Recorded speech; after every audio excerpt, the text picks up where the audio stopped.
Hi, my name is Juliana. Thank you for tuning in to the Tomosi Business Training Series. Our commitment is to present you with weekly business training insights geared at growing and improving your business. For the past few weeks, we have been covering the third key driver of enterprise competitiveness, and that was volume, structure, and nature of demand. However, due to the ongoing global crisis that has seen an increase in prices of commodities such as soap and fuel, we have put a pause on that and decided to move on to driver number 4, which is the level of financial investments in a firm. And we start off with the types of problems that cause financial increase.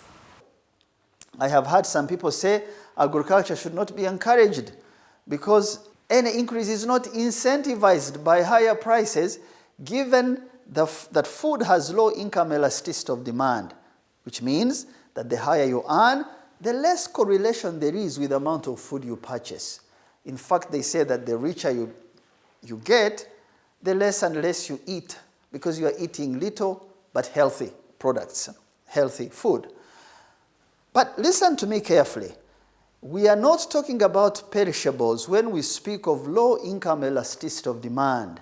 We are speaking about prolonging the shelf life of what we already produce by adding a little more value at the point of production before you move this to the next level in the chain and even find better markets.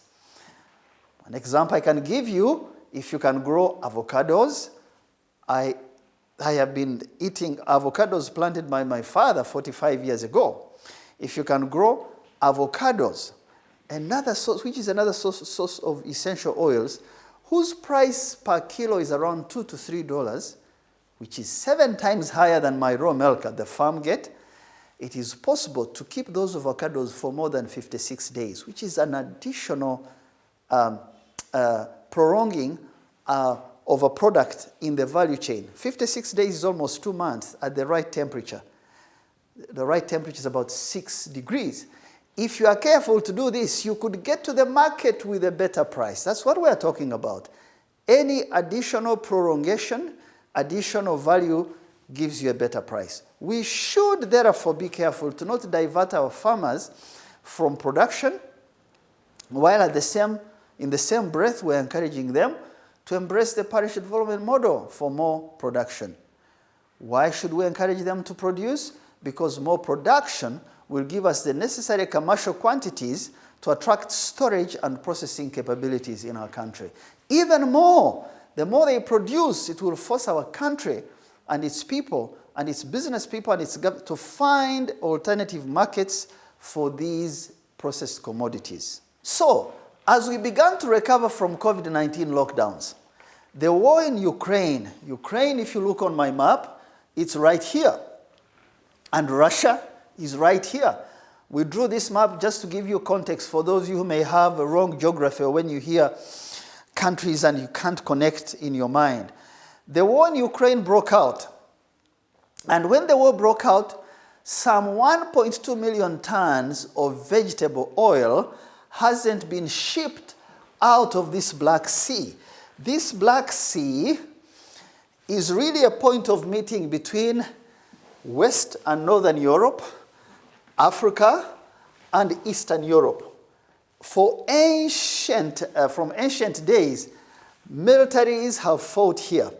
So the port out of which this shipping happens is called Odessa. The port of Odessa is here. So if this is Ukraine, it is southwestern Ukraine. And Russia basically has been doing a pincer movement, because this is eastern Ukraine, where Russia first did the attacks, okay? And they are trying to get to the port of Odessa so that they can limit Ukraine's interaction with Europe. So 1.2 million tons of vegetable oil hasn't been shipped out of this Black Sea port of Odessa up until last week. What has this done? It has put extra strain on the vegetable oil stocks across the world, especially in Africa. The Black Sea port of Odessa, which I showed you, and the Black Sea port of Sevastopol. We call it Sebastopol when you are in the west, Sevastopol if you are from Russia. These are ancient town, ancient shipping ports. You see the port of Yalta. Those of you who like history like me, February 1945, Churchill, Roosevelt, Stalin met here to decide the future of Europe. Okay? Now, so these ports, just like many ports in Central, if you look again on my map, that's Northern Europe. This is Moldova. This is Romania, Bulgaria. This is Greece, what we call the Aegean Sea, and Africa is right here. Istanbul, which is Turkey. This is Turkey here. Istanbul, which is old Constantinople, for those of you who like history, the meeting point of the West and the East, is right here. These ports around this Black Sea have a higher vessel calling capacity given the asymmetrical distribution lines, meaning that the distribution lines for goods and services from the rest of the world are heavily biased towards these ports and the ports of Northern Europe. What does this mean? They leave Africa in the shadow of international shipping business. For example, ships from South America or from the Far East in China, Indonesia, Malaysia, Singapore, they tend to make more port calls on these ports and in the north before they can call on to the ports down here, Mombasa, Beira, all the way around Africa. So, given this evolving situation, conflict here, and disruption of trade, trading lines, no one knows where and when this conflict will end, given the demands Russia is making on Ukraine. Those of you who follow current news, Russia has made 3 demands which are difficult to meet, which really worries those of us who look at the economy across the horizon. Russia is saying that Ukraine must relinquish all claims on Crimea. I told you about Yalta. This is in Crimea, part of, southeastern Ukraine. That Ukraine should relinquish all rights on this port that was taken by, on this part of Ukraine that was taken by Russia in 2015. Secondly, that Ukraine should recognize the eastern provinces here of, there are 2 provinces that were taken at the early start of this war, Luhansk and Donetsk, that Ukraine must recognize them now as independent states cut out of it. And 3, that Ukraine must make full commitment that it will never ever join EU or NATO. These demands cannot be accepted by the Western allies, Europeans and Americans, and therefore it is better to assume for us in Africa that this is going to be a protracted war which has very worrying consequences on trade and which can even cause long-term infrastructure disruptions, supply chains for oil and other commodities, making us worry about the future of our trade and exports and economy. I can tell you already see the increase in the cost of natural gas.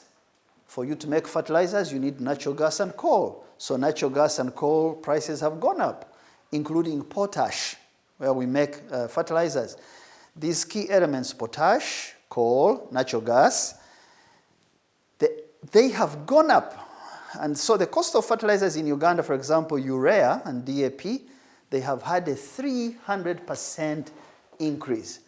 300% increase cannot allow any farmer to buy fertilizers to plant to increase production. This is why we are speaking about this, to prepare you young people to know that business is not only locked down in your community. You need a global picture to understand what you are in and what you're doing. This increase in fertilizer prices will complicate further agricultural production increases, which we are embarking on under parish development model, unless we act quickly. If you remember that our fertilizer plant in Tororo, it's not up yet. It's not running, so nothing's there to fill this gap. So what we're saying is that there are no quick solutions. We cannot plant palm oil now and get it off the ground and harvest it tomorrow. This is why I always tell you, and those who care to listen to me, that a country needs better execution speeds at whatever we plan as investments in the economy, in skills into the future, because it is hard to predict the future. I think you're coming out of corona lockdowns, now you have price increases. For palm oil, you need at least 100 days, that's 3 months, to get the palm oil seedlings out, and you need 2 to 3 years to begin harvesting. Uganda needs at least 100,000 hectares of land from the current 11,000 in order for us to be self-sufficient in the production of palm oil. For context, for you to understand what I'm talking about, Malaysia, which is the second highest global producer of palm oil, they have 5.7 million hectares under cultivation. We have 11,000. Now, the islands of Buvuma, those of you who have been to Buvuma, Buvuma has 52 islands. Those 52 islands where my brother, the Honorable Migade Ndugwa, comes from, the greater area of Mukono, Jinja, and maybe Mayuge, are probably the only places where we can expand this production of palm oil. But that can't happen very quickly because there are problems with land tenure systems. There is slow uptake and education in this sector. The peasants and farmers need to learn to do this. There are environmental concerns and often negative publicity from NGOs. There are so many complications in order for us to quickly pivot and deal with this situation. We would like to hear from you. Please email us at info@tapmedia.com and visit our website at www.tapmedia.com. You can also visit our offices located at Tomosi Business Park, Luzira, Port Bell Road, or call 0414 220 702. Thank you.